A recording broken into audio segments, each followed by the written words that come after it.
안녕하세요. 여러분의 지적 호기심을 채워줄 이 팀 미래들에 오신 것을 환영합니다.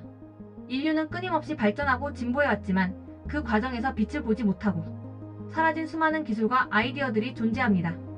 어떤 기술은 너무 시대를 앞서갔고 어떤 기술은 비운의 운명을 맞이하기도 했습니다. 이 시리즈는 바로 그런 잊혀진 미래들을 찾아 떠나는 시간 여행이었습니다. 우리는 과거의 기록 속에서 반짝이는 아이디어를 발굴하고 왜 그 기술들이 사라질 수밖에 없었는지, 그리고 그 속에서 우리가 배울 수 있는 교훈은 무엇인지 함께 고민해 보았습니다. 그리고 오늘 이 대장정의 마지막 이야기, 실패에서 배우는 미래입니다. 역사는 과거의 반복이 아니라 끊임없이 진화하는 기술의 나선형 경로 위에 있습니다. 한때는 시대를 너무 앞서 있어 빛을 보지 못했지만 그 씨앗은 잠시 땅속에 묻혔을 뿐 사라지지 않았습니다. 이 에피소드에서는 과거의 실패나 잊힌 미래가 어떻게 현재의 찬란한 기술 혁신으로 발전했는지 그 교훈을 중심으로 이야기해보고자 합니다. 지금부터 과거의 실패를 디딤돌 삼아 만들어진 미래의 기술들을 함께 탐험해볼까요? 코르넬리우스 드레벨의 초기 잠수함. 인류는 오랜 세월 동안 바다 밑치면을 탐험하는 꿈을 꾸어왔습니다. 그 꿈을 처음으로 실질적인 형태로 구현하려 했던 인물 중 한 명이 바로 17세기 네덜란드의 발명가 코르넬리우스 드레벨입니다. 그는 1620년대 초 영국 국왕 제임스 1세 앞에서 사람이 탈 수 있는 잠수정을 시연하며 세상을 놀라게 했습니다. 이 잠수정은 나무로 된 골격에 가죽을 덧대어 밀폐시키고 물을 저어 움직이는 형태였습니다.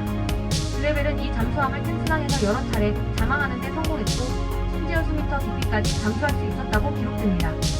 하지만 드레벨의 잠수함은 잊혀진 미래가 될 수밖에 없었습니다. 당시의 기술로는 밀폐된 공간에서 산소를 장시간 공급할 방법이 없었고 노를 젓는 인력 추진 방식은 이동거리와 속도에 심각한 한계를 가졌습니다. 또한 군사적 활용 외에는 실용성이 낮아 대중의 관심을 갖지 못했습니다. 그의 발명은 그저 신기한 장치로 치부되며 역사 속으로 사라지는 듯 했습니다. 드레벨의 잠수함은 동력원, 산소 공급, 항해 기술 등 여러 면에서 시대의 한계를 넘지 못했습니다.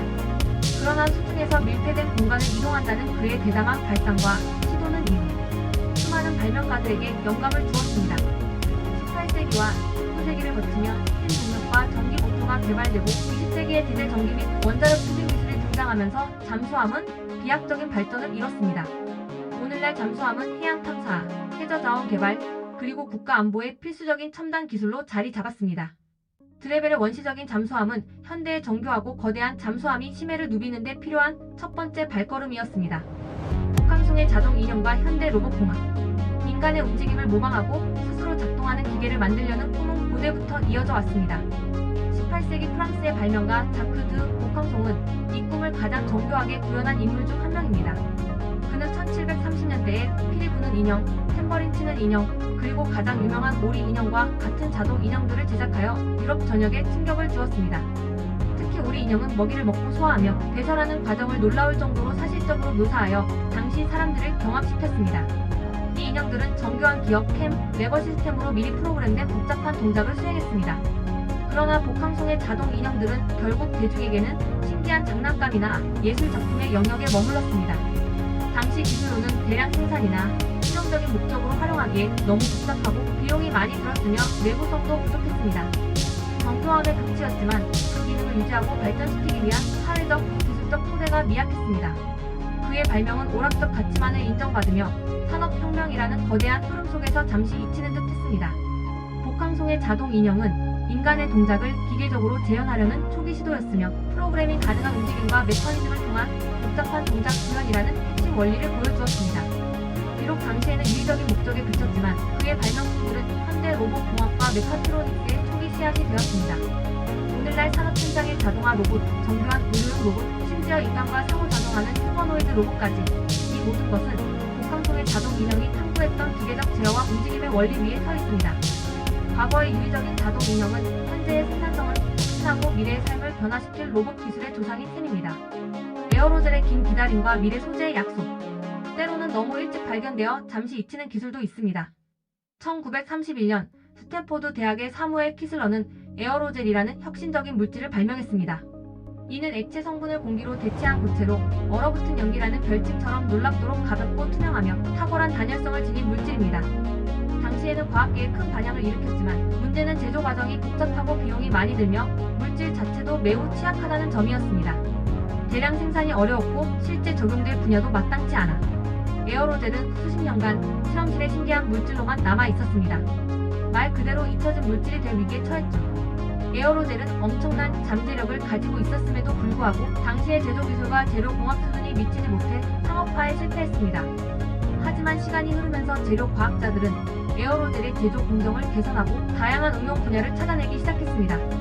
20세기 후반에 이르러 새로운 제조법이 개발되고 특성을 강화한 복합 에어로젤이 등장하면서 이 물질은 비로소 빛을 보게 됩니다.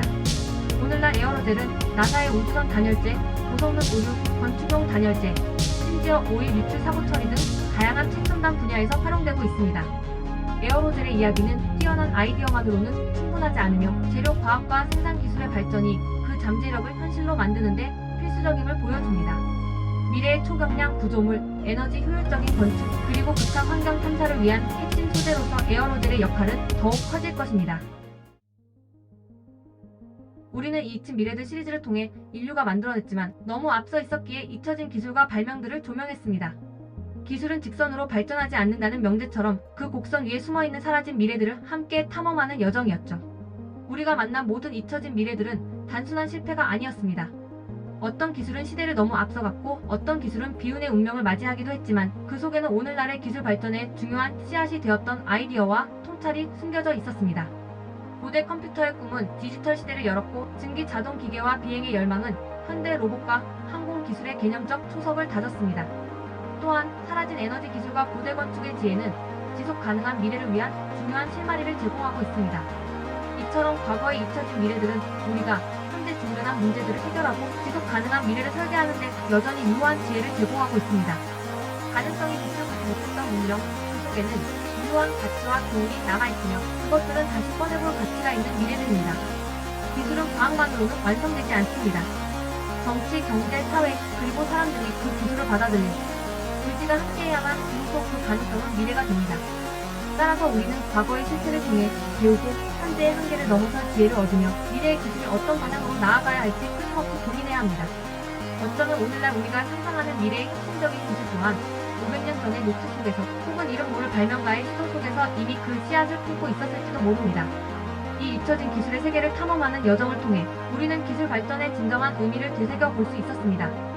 과거로부터 배우고 현재를 성찰하며 더 나은 미래를 향해 나아가는 인류의 끊임없는 도전에 박수를 보냅니다.